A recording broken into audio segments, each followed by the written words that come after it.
Hi friends, welcome back. A very quick video today. I've popped into Costco because my pantry is bare, my freezer has run out of meat, and essentially we've run out of toilet paper. So really that was the main reason why I went into Costco. But lucky that I did, because today is the 6th of September and it's nice and early. You wouldn't think that it'd be starting up so early, but Costco has started setting up for Christmas. Let me show you what I saw right now, and then I'll get home, unpack and show you what I bought. I love these life-size nutcrackers, and they're $600, and from experience they run out very quickly. So if you've been wanting one, get in early and bring a trailer, as they're very large. Talking of huge, this Christmas tree is enormous. I think it's over 3.5 meters tall.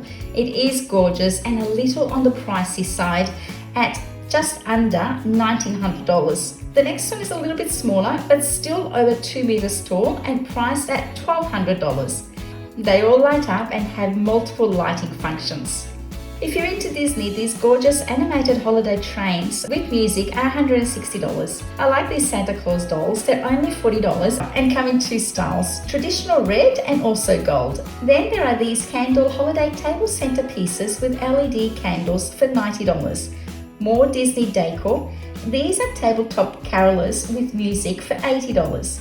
And these look new. They're two decorative deer in a geometric design. They're quite large and solid and could easily sit on the floor beside a tree or in a corner, and are only $70 for the two. These holiday lantern snow globes are $37 and they come in three designs: a snowman, a Santa and a Christmas tree with presents.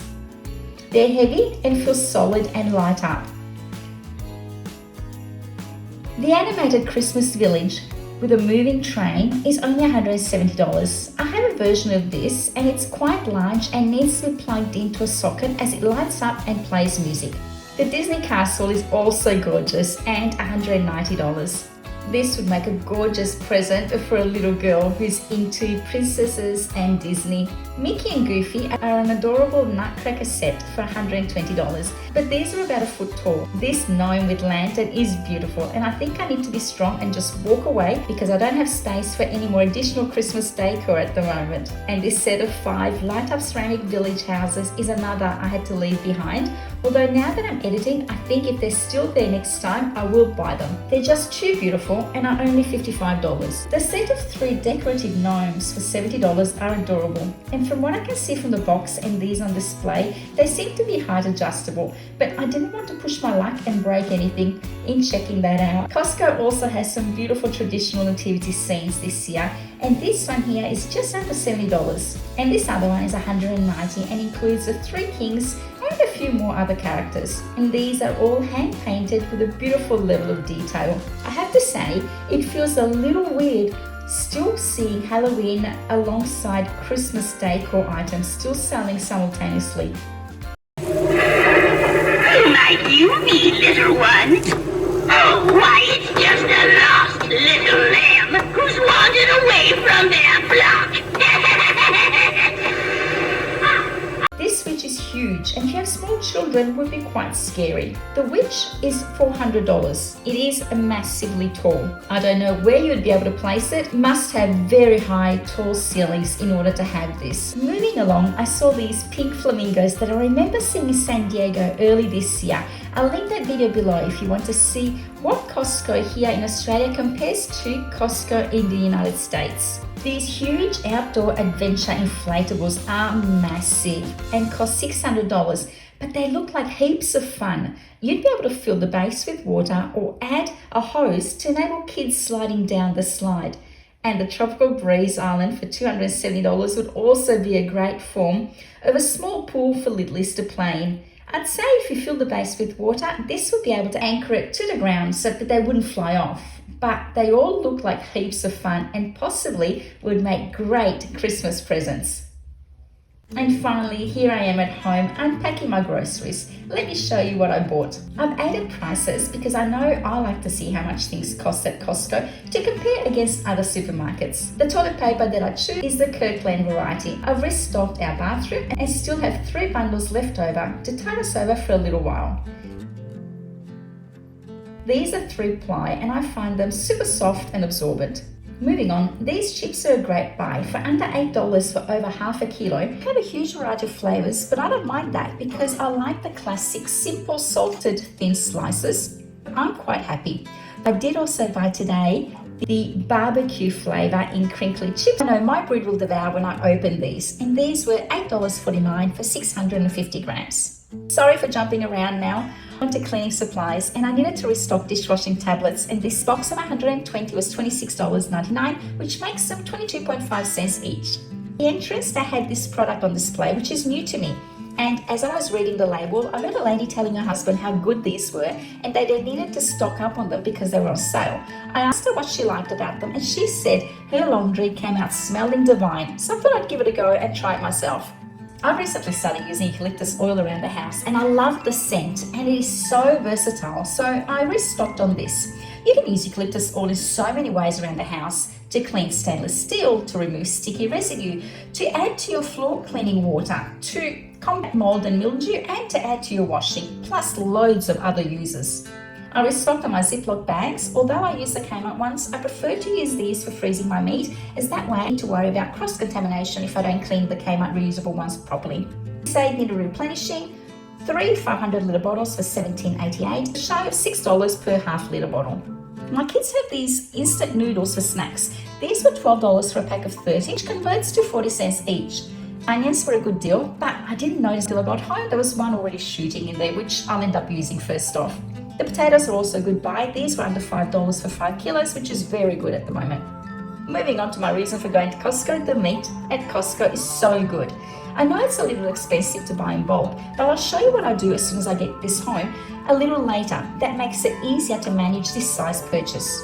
The pork loin, if you haven't tried it, I highly recommend you do, as they are juicy and delicious.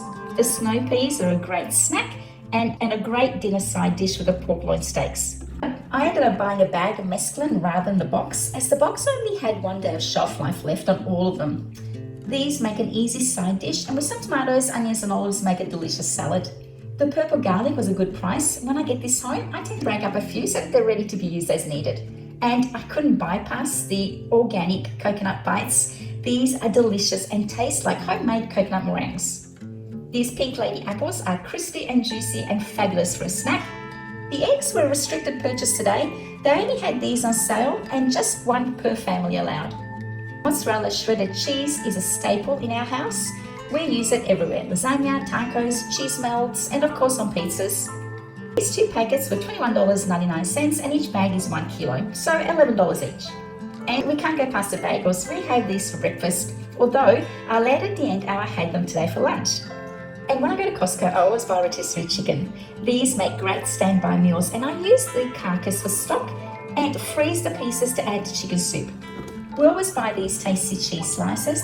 They're great in sandwiches and crackers, and at $18.99 for 1.5 kilos is really economical, and they're sealed in 500-gram packets so that they're easy to use and last longer. I transfer them into separate containers when I open these to make sure that they stay fresh. I grabbed this ricotta today because I'm making lasagna this week and also making Maltese canola, which requires ricotta. These mushrooms caught my eye because on the weekend my husband and I went to a farmer's market, and there they were selling exotic mushrooms for $55 a kilo, and I thought that was a little bit rich. Admittedly, they looked delicious and were a greater variety. I guess I wasn't in the right mood to buy them. So when I saw these at Costco, I had to buy them, and I had them for lunch and they were delicious. I just cooked them in a little bit of butter, salt and pepper, chili flakes, and had them on a toasted bagel with cream cheese and a drizzle of extra virgin olive oil. And I insert a picture at the end to show you. My daughter had asked for these red baby peppers. They are delicious. They're filled with cream cheese and are a favorite of ours on charcuterie boards, along with these green olives filled with feta. Yum. Both are $13.99 each. I forgot to focus on bocconcini. These were $13.49 for a kilo. The mango nectar is another favorite. And finally, water bottles. We keep these in the garage, as that's a convenient spot for when we're rushing out the door and forgotten to fill a drink bottle from home. Overall, this shop came to $478.42, and I won't need to return for a few weeks, unless I return for Christmas decor items that I have my eyes on. Let me quickly show you what I do with my meat when I get it home. As mentioned, the quantity is too much for us to use within a couple of days, so I divide it into small portions of various sizes. I measure and weigh the quantity, and then Write the meat type, date and quantity on the bag. It's all done. I flatten these into similar sizes and I use a glass container to make sure the sizes are relatively same size and stack them upright in a plastic container, which then goes immediately into the freezer. This makes it so easy for me when I need to decide what to cook that night. I just take out the quantity of meat that I need, defrost it and cook it. With the rotisserie chicken, I cut this up into 3 portions, breast and leg times 2 and carcass. I find that because this is already cooked, A, it has more flavour when adding to a recipe, and B, it's already cooked for me, so it's one less step for me to do. The carcass I use when making chicken stock or chicken soup, and the meat pieces I add to either chicken soup or turn it into sandwich fillings. I also chop it up and add it to fried rice. I find this so convenient. The minced meat is great for when I need to make tacos or bolognese sauce or meatballs. I have it divided into various sizes, ranging in size from 600 grams to 1 kilo. For the pork chop, this packet has 9 pieces. I divide this up into 4 and 5, as some nights not everyone is home for dinner. Here is the mixed mushrooms I had for lunch. Don't they look delicious? Thank you for watching, and if you enjoyed this video, here's another you might also like. Hope you have a fabulous day. See you next time. Bye!